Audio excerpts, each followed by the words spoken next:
Hi everyone, welcome back to my channel and welcome to the new year. I am so excited to kick off 2020 with a wedding Q&A, and as promised, this is the same day that I just filmed the other Q&A you saw earlier in the week or last week, whenever this goes up, and I changed my shirt and put glasses on, but I promise you it's the same day. As I said before, on Instagram, I put out a Ask Me a Question story, and a lot of you responded with normal, general questions about my life, and some of you responded with wedding questions, so I decided to split the two and make two videos. And so today, the same day, we are filming the wedding Q&A. This one, I don't have quite as many questions for as I did with the last one, but I think they're gonna be a little more in-depth answers. So hopefully the timing is about the same as the last one. Apologies ahead of time if you hear my cat. She is eating right there off camera. So I'm really sorry if you hear her crunching very loudly on her food, but my animals love to start making noise the second I turn my camera on. Do any of you make videos? Do any of you experience this? Because they have been quiet all day until now. Let's get into the Q&A. So the first question is, how is wedding planning going? I love this. It's a good opening question. It's very general, and the answer is it's going really well. I am super duper confident in where we're at. We have most of our vendors booked.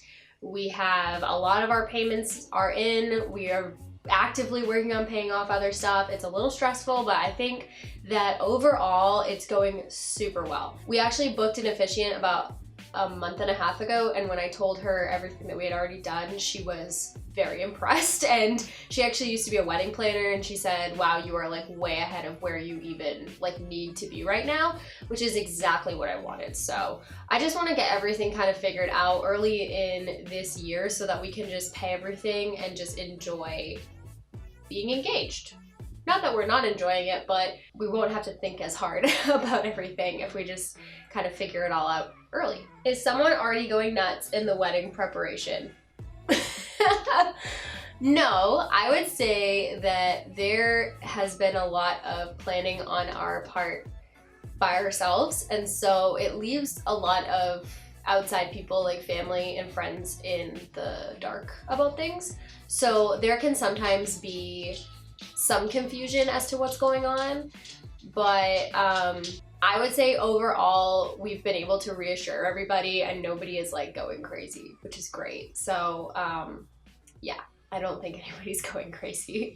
What are your tips for choosing your wedding party? Oh boy. Okay, so I have a lot of opinions. Choosing the wedding party. First of all, you should wait, especially if you're having a lot of people in your party. Like there's a lot of people to consider. I waited officially until like July or August. You know what? I haven't even officially told everyone who my wedding party is. So the people that are in it, they know, but I haven't like broadcasted out who my bridesmaids are. So I would just wait as long as possible. Keep that information to yourself. If you have to wait to ask people, I would. Obviously don't wait too long because they have to have time to order their stuff, get their dresses, get their shoes, get all that stuff, and like figure out what they're doing. But I would wait as long as you possibly can to ask people. Do other planning first. Also, I believe this question came with a I don't want to hurt anybody's feelings, which I totally get that.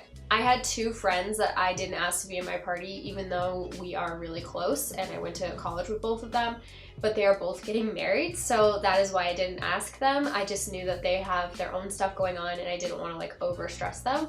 I feel really bad because obviously like I would love to have like all of my really close friends a part of my party, but in the end we're doing only 4 on each side and we kept it really small, so I feel good about that, and they're both still coming to the wedding. If you're not asking somebody that's like really close to you and you feel bad, maybe try to include them in your wedding in another way, like a reading during your ceremony, or give them a job of some kind. Also, you can invite them if you're having a bachelorette party. They can definitely still be involved in wedding festivities and they can come to your shower. So there are different ways that they can be involved, and I would say if you're really worried about it, just have a conversation with them and say, listen, like I would love to include you in the day, but I'm only allotted this many people on each side and I can't exceed it. We're trying to keep it small.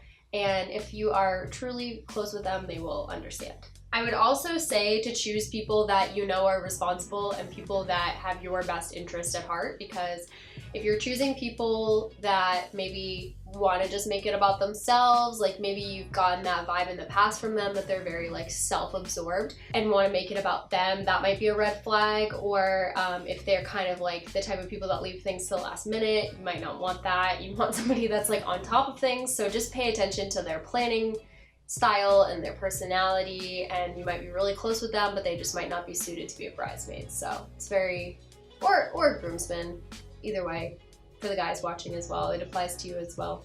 Just be very picky, very, very picky. For me personally, I have 2 best friends, my longest term, oldest friends, and my 2 sisters. So it's kind of hard to go wrong there. So just be really picky. How do you cope with pushy parents regarding your wedding if they're not paying? And this is a tough one for me to answer just because we are paying for our wedding, so I can relate on that end of it, but our parents haven't really been pushy. I would say the only thing that we've kind of encountered was, oh, you need to invite so-and-so, or you need to include this person in the bridal party. Like there's always been kind of a push there for us to include certain people in our day. And the bottom line is, if they're not paying for your wedding, then they really shouldn't have a say, in my opinion. I mean, yes, they're your parents, but this is your wedding day, not theirs. And if you're not comfortable with something that they're pushing, don't do it. You're gonna be uncomfortable on the day of if you give in to them. If they want things a certain way, like you're gonna miss out on having what you want, and I just don't think it's worth it. Of course, if they're paying, you have to kind of compromise there. But I also, like, if they're paying, I also wouldn't say, oh, they have all the say in everything either. You should definitely be compromising, definitely voicing your opinion on things and saying, listen, this is my wedding day, this is what I want, and make sure you're heard during the planning process. But if they're not paying,